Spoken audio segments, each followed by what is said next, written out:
tomorrow after lunch, there's a couple of spare places in a taxi heading to East Midlands Parkway, and if anybody would like to join in on the taxi availability to go to East Midlands Parkway 1:15 tomorrow, Chris, can you stand up and give us a wave? That's who to contact to take a share in paying the going on that and taking financial input into that too. I think. Switch you off a second. Well, we'll just right. It's probably the radio mic and the lectern mic interfering with each other at this stage. 2 years ago at the National Deaneries Conference, I went away from it very conscious at one point about thinking how churches work quite well at the local level, and that we've got sort of national structures that work quite well, but actually trying to get people from churches in a locality to work together is quite disparate and can be a little bit of a problem, because people come with their own sort of local ideas and aren't necessarily quite so good at sharing with others from other neighbouring groups, whatever they are. And it struck me that actually that's very similar to some of the work that Citizens UK is also doing, where it's working with a disparate group of interest organisations within a locality to try and work towards a particular shared aim. That summed up really for me what different deaneries are trying to do with the parishes within the deanery very often. And I was very conscious of having done some work locally in the Lewisham Borough with Citizens UK, and our local organiser at that time was somebody called Pete Brierley. He very quickly decided that he needed to move on from that, and he became the South London organiser, so he had little time for us in Lewisham at that stage. And I've since discovered that he's now the London organiser completely. I don't know how he's got time to visit us at all with this today, but would you please welcome Pete Brierley.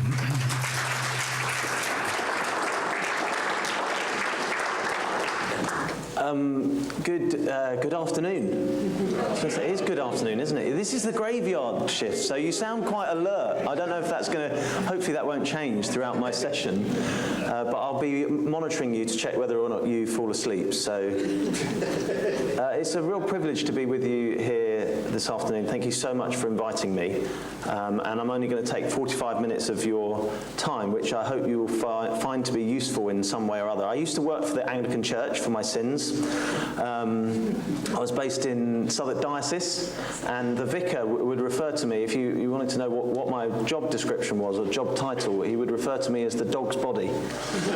I remember the first day I arrived, he got me going up this enormous ladder that went to the roof of the building.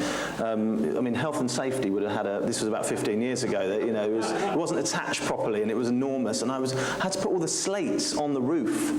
And I said, so is this my job? He said, well, this, and also ensuring the front of the church is clean. So I worked for the church, worked with him for about a year, had a really good time, kind of fell in love, really, I suppose, with the Anglican Church, having grown up, dare I say it, a Baptist.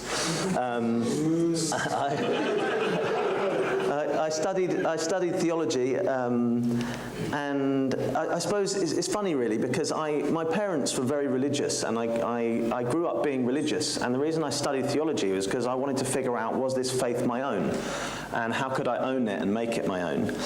And it was actually working for the Church of England particularly, that turned me from growing up religious to realising that actually it was also about being political.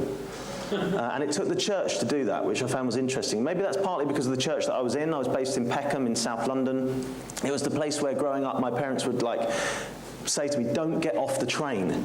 You know, this is the place you don't want to stop. And I decided that not only would I get the train to stop, but I would live there. So I lived, much to my parents' kind of fear, I lived in Peckham for a year, and that was really the thing that made me fall in love with London, was living in this wonderful place and meeting so many interesting people. But while I was there, I suppose the thing that struck me, as I'm sure it strikes you as well, is, and for me, the reason saying I grew up religious and the church made me political was the kind of people that were in my congregation, but also in my community, were struggling.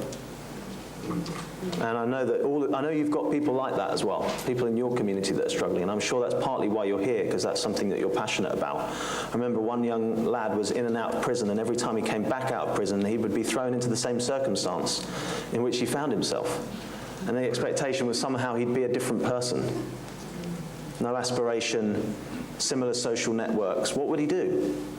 I remember the mum of this young lad living on the estate out the back of the church and struggling with her housing.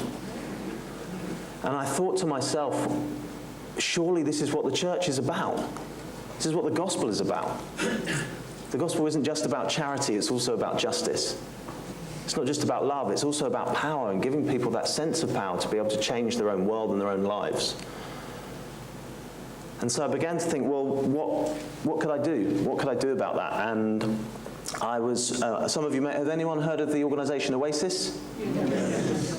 So most of you, so I met a guy called Steve Chalk who set Oasis up, and he said to me, oh, you should come and work for me. He said, it'll be amazing, we're going to set this new church up, it's going to be really exciting, you're going to get to be the youth and students worker.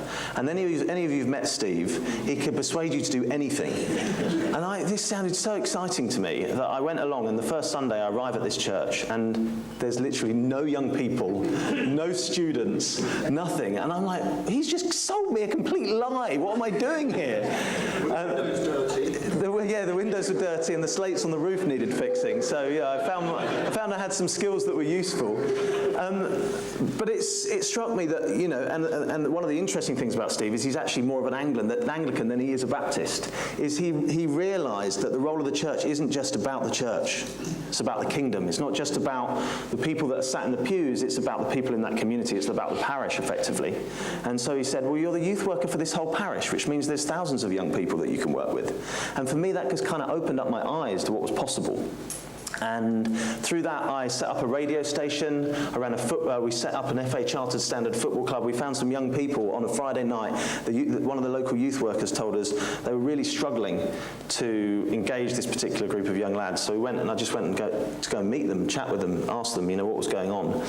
And, you know, because I was their youth worker, because they were in my parish. And they basically were getting into all sorts of trouble and stealing pizzas from pizza bikes. And I said, well, what do you like doing? What do you want to do? So kind of classic response, football, I want to do football. And I thought, oh gosh, you know, I've got 2 left feet, what am I going to do about that? So I said, oh, well, why don't we kick a ball around on a Friday night? So we started kicking a ball around, and we started coaching them. And because we thought that maybe that would keep them out of trouble, it would keep them out of the pubs, it would stop them from doing all these things they shouldn't be doing. And what would happen is they'd come to training from about 7 p.m. to 9 p.m. and then they'd go to the pub afterwards anyway, and they'd cause the same problem. So we thought, let's start a team, and that way they'll have to get up Saturday mornings and they'll have to play, and they won't be able to go to the pub late at night. So that's what we did. And we started an FA Chartered Standard football club, and it got awards year after year. They went from you know, through the levels, and sure enough, the crime really went down in that local community because those young people had found something that was theirs, that they'd owned. And then we connected them back into the church. We'd get them to kind of read scripture at Christmas, to come and tell stories about the football team, and people in the church would go and meet them and cheer them on from the sidelines, and it was a really good story of kind of how these young people began to change. But the thing that I struggled with, I suppose, in that time is really, even though it was good because we were building relationships and we were connecting them to the life of the church, but they were going back to houses, again, where there was overcrowding. They were going back to homes where parents weren't earning enough money and couldn't afford to put food on the table. So I kind of got to the point where I was like, well, surely, again, you know, what does the church have to say about this? Surely the church has something to say about this. I can't keep running football clubs and running radio stations when people are hungry and need jobs. And I remember Sade, one of the mums, and she had 5 kids, and her eldest had a daughter, and they did everything. They were part of the radio station, the football club, the mentoring program. You know, we had programs coming out of our ears. And I remember her saying to me, I love everything you do for my kids, but come and see where I live. And I went to her house, and I sat down in her front room, and it was overcrowded. There was black damp everywhere. And she looked at me and she said, I want to do something about this. And I thought to myself in that moment, this is what I want to spend the rest of my life doing. not doing things for people. She didn't say to me, what can you do